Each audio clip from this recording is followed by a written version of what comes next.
Langit senja membalut langit kota dengan warna jingga yang hangat. Di taman kampus yang mulai sepi, suara tawa Kirana masih terdengar. Ia duduk di atas bangku kayu, mengenakan hoodie biru dengan rambut dikuncir seadanya. Di sampingnya, Raka, pria dari Fakultas Hukum, bersandar santai sambil memutar-mutar ballpoint di jarinya. "Jadi menurutmu," kata Raka sambil menahan senyum, "cowok yang ngajak cewek nonton film horor itu modus?" Kirana mengangkat alis, pura-pura serius. "Tentu saja. Film horor itu cuma alasan biar bisa pura-pura takut dan pelukan." "Dan kamu gak takut?" tanya Raka, menyelidik. "Aku takut, tapi bukan sama hantu," jawab Kirana sambil tersenyum. "Aku takut sama orang yang datang cuma untuk pergi." Raka terdiam sejenak. Senyumnya mengendur, lalu tangannya meraih jari Kirana. "Aku nggak kemana-mana, Ra." Dan saat itu, Kirana percaya. 6 bulan telah mereka lewati bersama. Raka datang dalam hidup Kirana saat semuanya terasa stagnan, kuliah membosankan, pertemanan monoton, dan hatinya yang terlalu lama sendiri. Raka datang seperti musim semi yang membangunkan bunga di hati Kirana. Ia hadir tiba-tiba, namun terasa seperti pulang. Awalnya mereka hanya sering bertemu karena organisasi kampus gabungan. Kirana, anak sastra yang kalem dan sensitif, tak pernah menyangka akan cocok dengan Raka yang karismatik, vokal, dan suka menggoda. Tapi justru disitulah tarikannya. Mereka seperti kutub berbeda yang justru saling melengkapi. Raka tahu cara membuat Kirana tertawa saat sedang stres skripsi. Ia juga tahu kapan harus diam saat Kirana sedang ingin sendiri. Hubungan mereka tumbuh cepat namun terasa alami. Pernah suatu malam, Raka datang membawa bubur ayam hangat ke kosan Kirana hanya karena tahu Kirana sedang flu. "Kalau kamu sakit, aku ikut pusing. Jadi cepat sembuh, ya?" katanya sambil mengecup kening Kirana singkat. Di mata teman-temannya, Raka adalah pacar ideal. Bahkan beberapa sahabat Kirana sempat bercanda, "Kamu serius nggak takut dijodohin sama dia nanti?"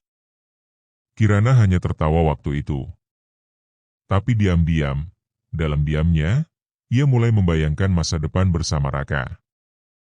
Namun, tanda-tanda kecil mulai muncul. Raka jadi sering menghindar jika diajak bicara soal masa depan. Ia juga beberapa kali tampak tidak fokus saat Kirana berbicara, seolah pikirannya ada di tempat lain. Bahkan di hari ulang tahun Kirana yang ke-22, Raka hanya mengirim pesan singkat, "Maaf aku sibuk. Happy birthday ya, sayang."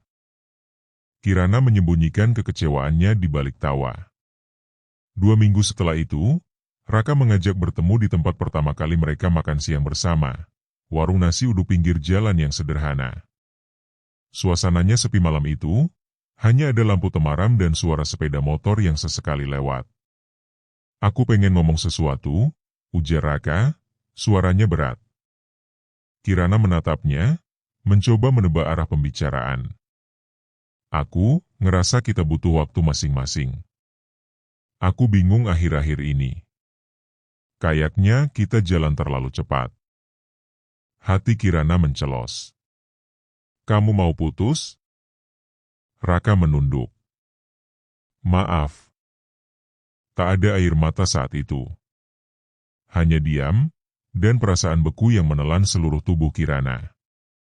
Ia pulang dengan langkah lunglai, membiarkan angin malam menusuk tubuhnya tanpa perlawanan. Di kamarnya yang gelap, ia menatap layar ponselnya. Percakapan terakhir mereka terpampang jelas. Tak ada penjelasan panjang, tak ada pertengkaran. Hanya kata "maaf" yang menggantung tanpa makna. Malam itu, Kirana menangis tanpa suara. Air matanya jatuh membasahi bantal, membawa ribuan pertanyaan yang tak dijawab. Apa aku kurang baik?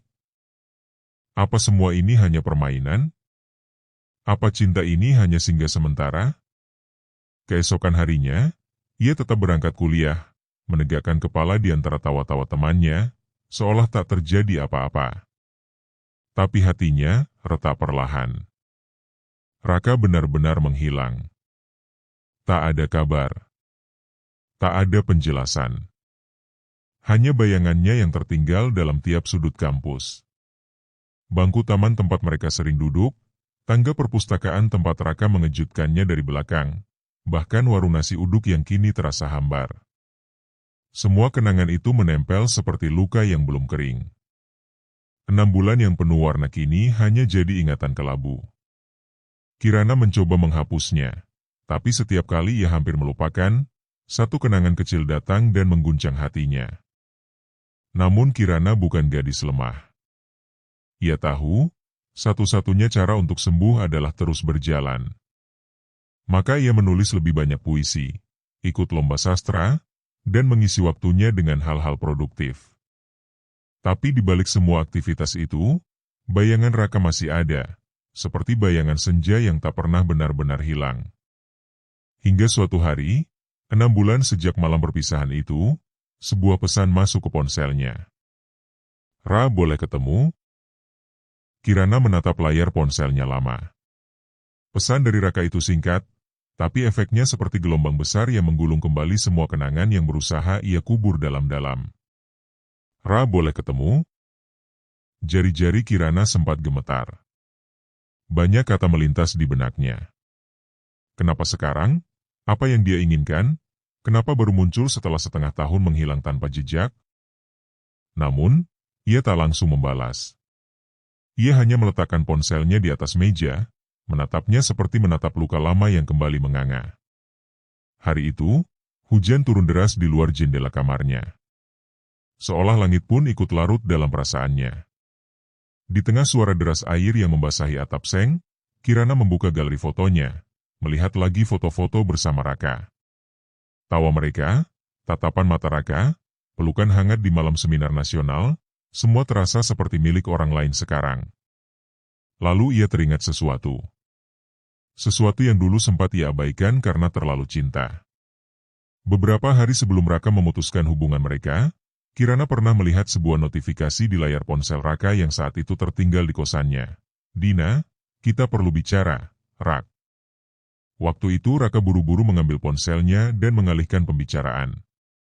Kirana memilih tidak bertanya, tidak ingin terlihat mencurigai.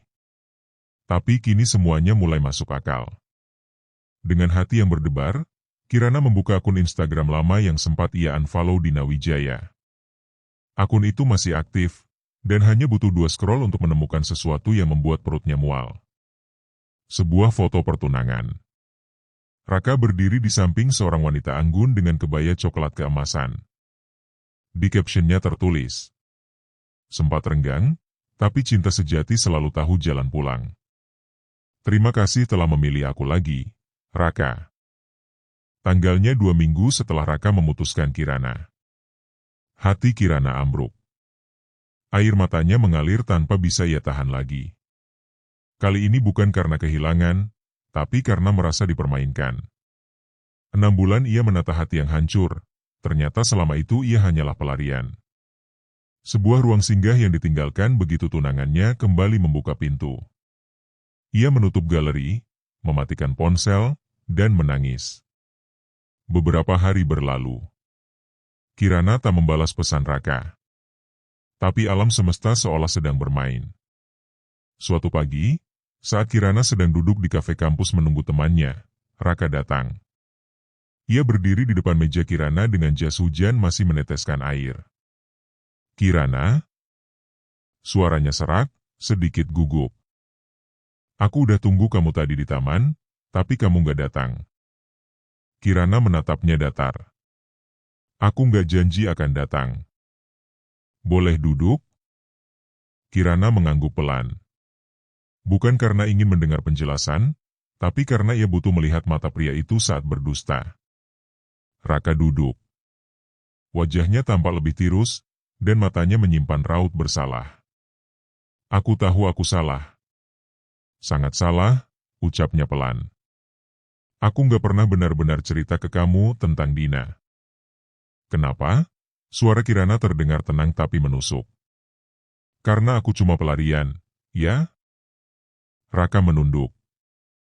Awalnya iya, jawabnya, lirih. Hubunganku sama Dina waktu itu retak.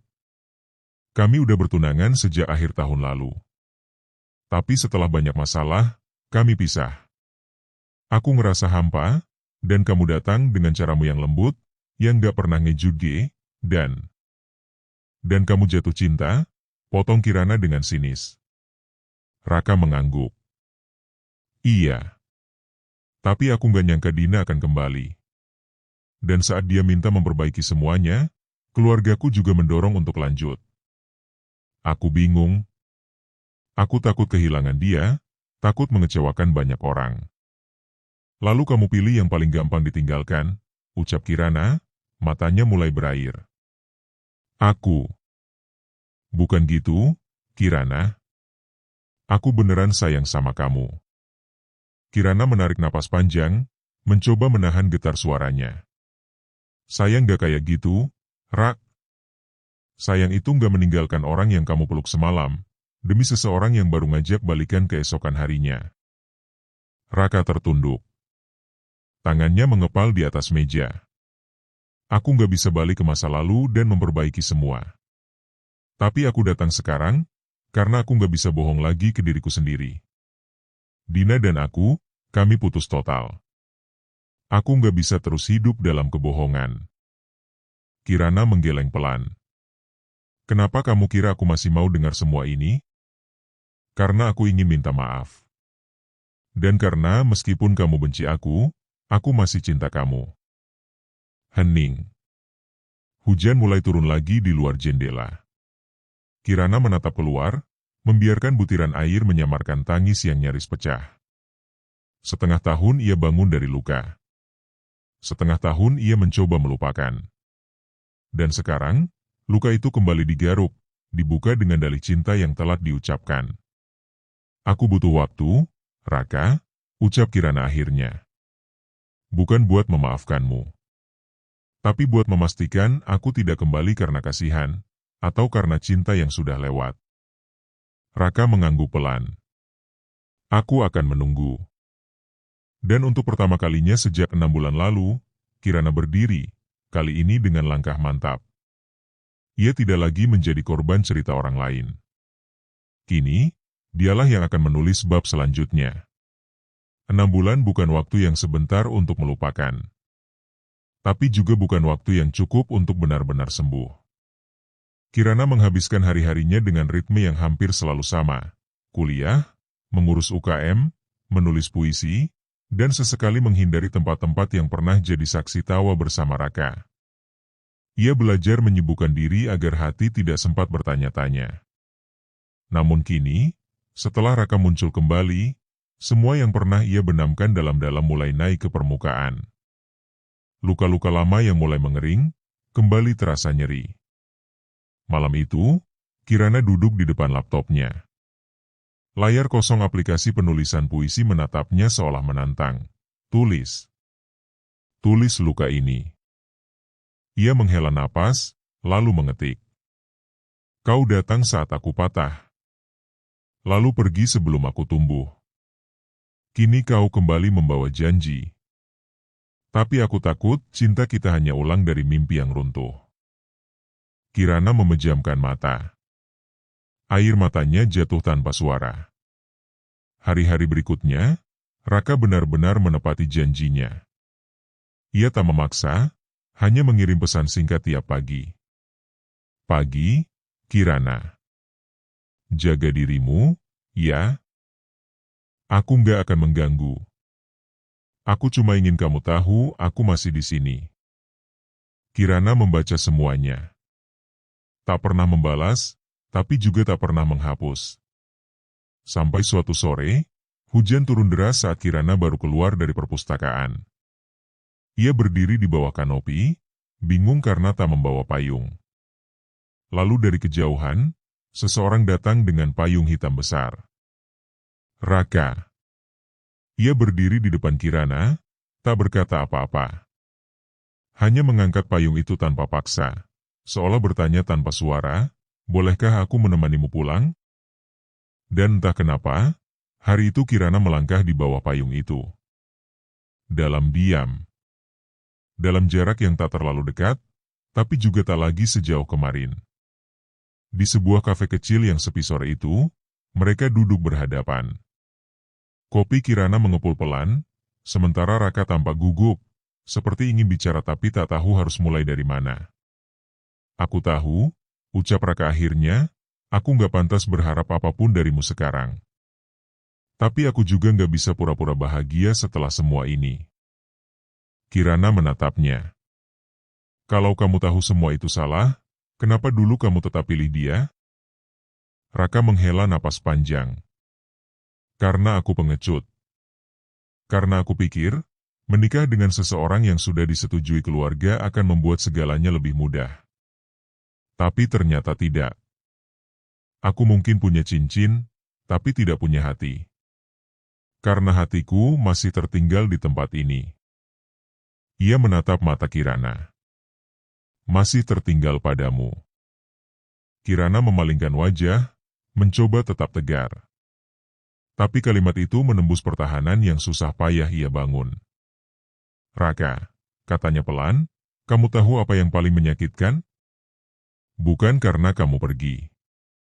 Tapi karena kamu membuatku percaya, lalu meninggalkanku tanpa penjelasan. Aku harus menambah luka yang bahkan aku sendiri nggak tahu asalnya dari mana. Aku minta maaf. Maaf nggak cukup. Raka terdiam.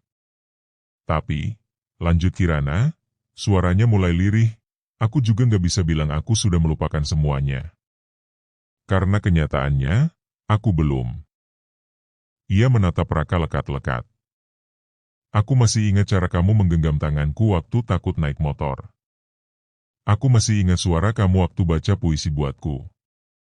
Dan aku masih ingat betapa aku berharap semuanya nyata. Raka menahan napas.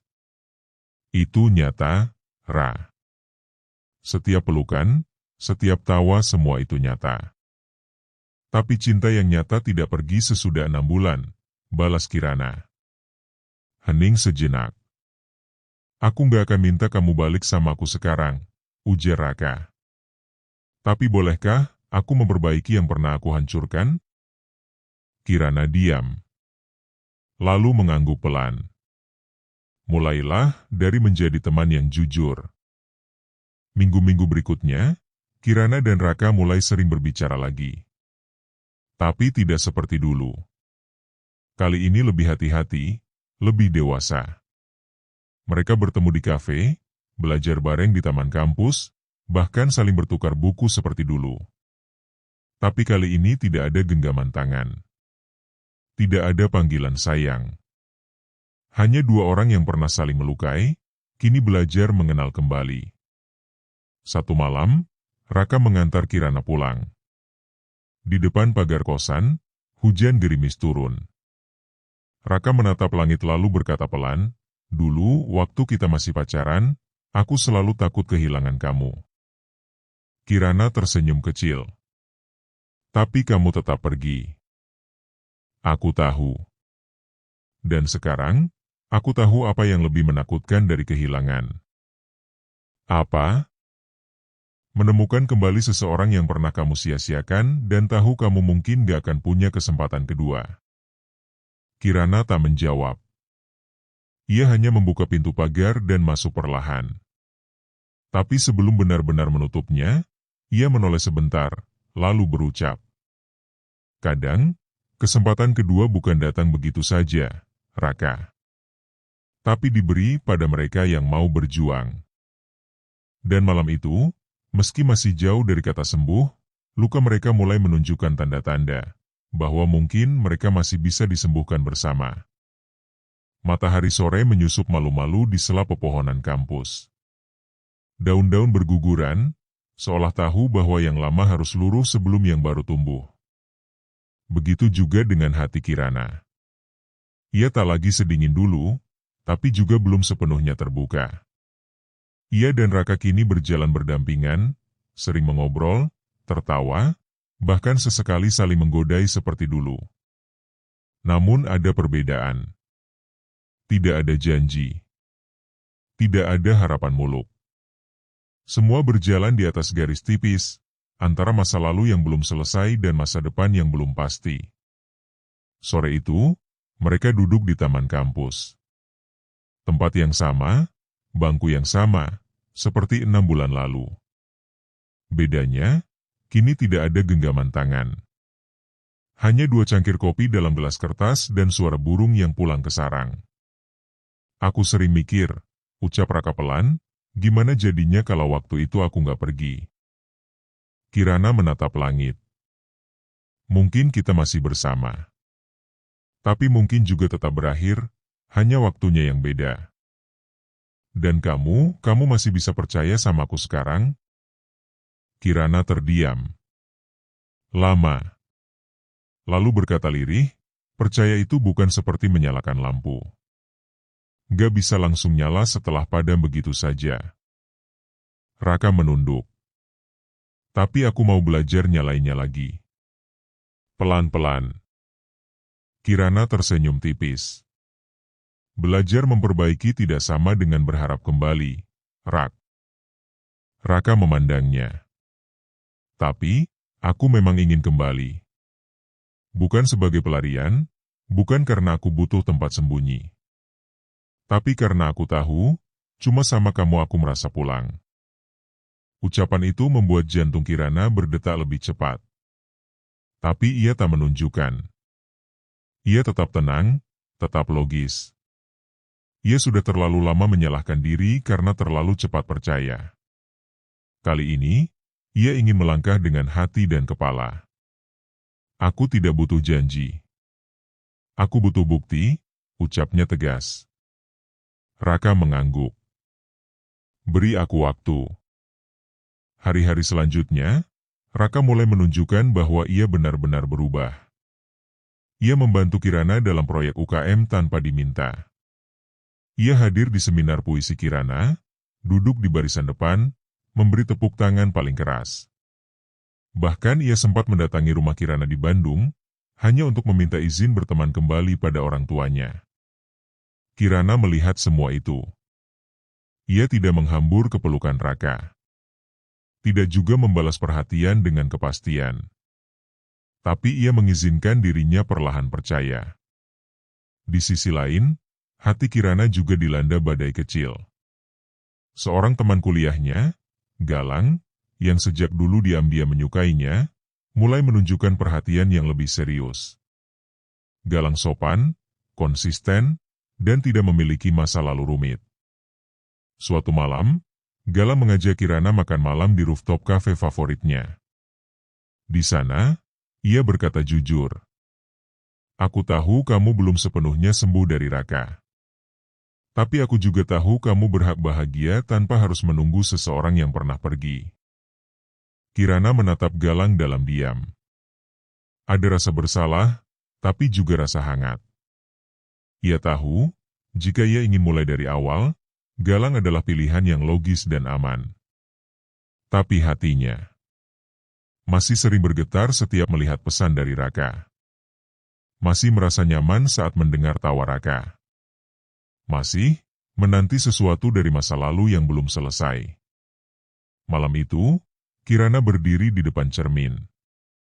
Ia melihat bayangan dirinya, perempuan yang dulu begitu percaya, lalu dikhianati, dan kini dihadapkan pada pilihan antara logika dan luka yang mulai pulih. Di meja, ada 2 pesan masuk. Galang, terima kasih sudah mau makan malam bareng. Apa aku masih punya kesempatan? Raka, kamu gak tahu betapa aku bersyukur hari ini bisa lihat kamu tertawa. Aku rindu tawa itu. Kirana menutup ponselnya. Ia tidak ingin terburu-buru. Ia butuh waktu, butuh ketenangan. Namun satu hal yang pasti, kali ini ia ingin memilih bukan karena terbawa perasaan, bukan karena takut kesepian, tapi karena benar-benar yakin. Beberapa hari kemudian, Raka kembali mengajaknya ke taman kampus. Sama seperti dulu. Tapi kali ini, ia membawa sebuah buku kecil yang dijilid rapi. Ini, katanya sambil menyerahkan buku itu, kumpulan surat yang aku tulis buat kamu selama 6 bulan aku nggak berani menghubungi. Kirana membuka halaman pertama. Isinya tulisan tangan Raka, tanggal demi tanggal, dengan kalimat-kalimat yang jujur, getir, dan penuh sesal. 15 Januari. Hari ini aku ulang tahun. Tapi rasanya hambar. Karena orang yang paling ingin aku ajak tiup lilin sudah kutinggalkan. 23 Februari. Aku lihat fotomu di lomba puisi. Kamu senyum, tapi aku tahu senyum itu bukan untukku lagi. 10 Maret. Dina pergi. Aku pikir aku akan merasa lega. Tapi yang aku rasa kosong. Karena ternyata hatiku sudah tidak di sana sejak lama. Kirana membaca perlahan. Air matanya mengalir, kali ini bukan karena luka, tapi karena pengakuan. Raka menatapnya penuh harap. Aku tahu aku nggak bisa ubah masa lalu. Tapi aku ingin, kita bisa mulai dari titik yang jujur. Bukan yang sempurna, tapi yang saling belajar. Kirana menutup buku itu. Kalau kita mulai lagi, kamu yakin kita nggak akan mengulang luka yang sama? Aku nggak janji nggak akan buat kesalahan. Tapi aku janji nggak akan lari dari kesalahan. Kirana menunduk. Lalu mengangguk pelan. Kalau begitu, mari kita mulai bukan dari awal, tapi dari yang sekarang. Dan di bawah langit senja, saat dedaunan jatuh perlahan seperti hati yang merelakan masa lalu, mereka saling menatap. Tak ada pelukan, tak ada ciuman. Hanya satu genggaman tangan yang kali ini terasa jauh lebih nyata. Hujan turun pelan sore itu, gerimis kecil yang menari di antara langit kelabu dan daun-daun yang basah. Di bawah kanopi halte kampus, Kirana dan Raka berdiri berdampingan. Tak ada payung. Tak ada jas hujan. Hanya suara hujan dan detak jantung yang menggema dalam dada masing-masing. Dingin, ya? Raka berkata pelan. Kirana mengangguk. Sedikit. Raka membuka jaketnya dan menawarkannya. Kali ini tidak memaksa. Ia hanya memberi pilihan. Dan Kirana menerimanya. Mereka tak banyak bicara hari itu. Tapi diam mereka bukan lagi canggung. Diam itu terasa damai, seperti dua hati yang pernah terluka kini belajar saling menyembuhkan. Beberapa minggu telah berlalu sejak Kirana menerima kembali Raka, bukan sebagai pacar, tapi sebagai seseorang yang layak diberi kesempatan. Mereka tak terburu-buru memberi label. Tidak ada jadian ulang. Tidak ada unggahan romantis di media sosial.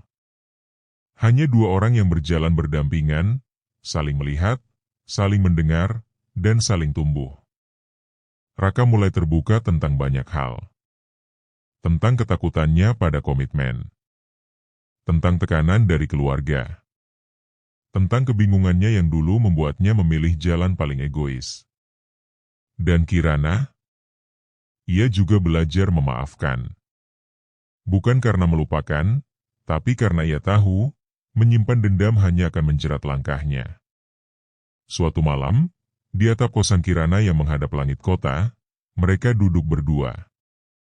Di bawah cahaya lampu redup, Raka memutar sebuah lagu pelan dari ponselnya. Lagu yang dulu pernah mereka dengar bersama saat pertama kali naik motor keluar kota. Bila nanti kita kembali bersama. Bukan karena takut sendiri, tapi karena hati yang memilih. Raka menatap Kirana, lalu berkata, aku pernah kehilangan kamu karena ketakutan yang kubuat sendiri. Tapi sekarang, aku nggak takut lagi. Kirana tersenyum. Karena kamu sudah tahu apa yang kamu mau? Raka mengangguk. Bukan cuma tahu, tapi siap memperjuangkannya. Hening sejenak. Angin malam meniup lembut rambut Kirana. Kamu tahu, kata Kirana, matanya menerawang ke lampu kota, aku dulu selalu nunggu kamu datang minta maaf. Tapi saat kamu datang, justru aku sadar yang lebih penting dari maaf adalah keberanianmu mengakui semua kesalahan, dan keberanianku untuk memulai kembali. Raka menggenggam tangannya. Kali ini, Kirana tidak menariknya. Ia membiarkannya menggenggam, dan menggenggam balik. Bukan karena sudah sembuh total, tapi karena mereka siap sembuh bersama. Beberapa bulan kemudian, Kirana tampil membaca puisinya di acara literasi nasional.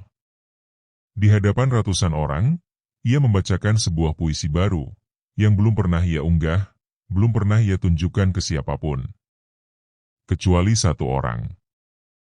Puisi luka yang pulang. Pernah kau datang tanpa rencana, lalu pergi tanpa pamit. Aku menjadi rumah yang terbakar diam-diam, menunggu hujan yang tak kunjung turun. Kini kau kembali, bukan sebagai pelarian, tapi sebagai petualang yang telah selesai berkelana. Dan aku bukan puing lagi. Aku rumah yang memilih dibangun ulang, bukan karena lemah, tapi karena tahu cinta yang layak, selalu tahu jalan pulang. Tepuk tangan bergemuruh. Dan di antara kerumunan, Raka berdiri, menatap Kirana dengan bangga, dengan mata yang sedikit berkaca. Di luar ruangan, hujan kembali turun. Tidak deras. Hanya gerimis yang jatuh pelan, seolah langit pun ikut merayakan sesuatu. Di akhir cerita mereka, tidak ada kejutan besar, tidak ada lamaran mewah, tidak juga pengakuan cinta berlebihan.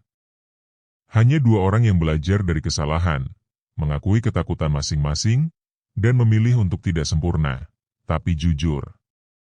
Suatu sore, mereka duduk di halte yang sama saat pertama kali bertemu kembali. Kirana bersandar di bahu Raka. Dan Raka menggenggam tangan Kirana. Tak ada kata. Hanya genggaman. Tapi dalam genggaman itu, ada janji. Janji bahwa kali ini, mereka tidak saling datang untuk lari, tapi datang untuk tinggal. Tamat.